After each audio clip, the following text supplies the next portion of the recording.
खबरों के सिलसिले को आगे बढ़ाते हुए बात कर लेते हैं आज के होने वाले बड़े बयान की, जो कि दिया गया है DGISPR की जानिब से। उन्होंने कहा कि पाकिस्तान ने अफगानिस्तान पर कोई हमला नहीं किया।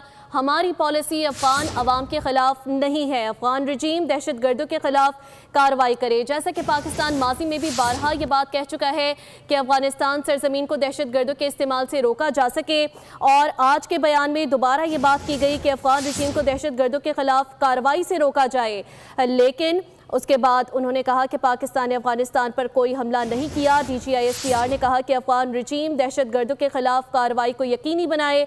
हमारी पॉलिसी अफगान अवाम के खिलाफ नहीं है। उन्होंने कहा कि मुज़ाकरात में भी अफगान तालिबान का रवैया कोई खासा संजीदा नहीं था। उन्होंने ये बात कह दी कि अगर दहशतगर्द आपकी सरजमीन पर आते हैं तो उन्हें अपना मेहमान समझिए, लेकिन अफगान रजीम को दहशतगर्दों के खिलाफ कार्रवाई करना पड़ेगी। पाकिस्तान के खिलाफ सरजमीन को इस्तेमाल होने से रोकना पड़ेगा।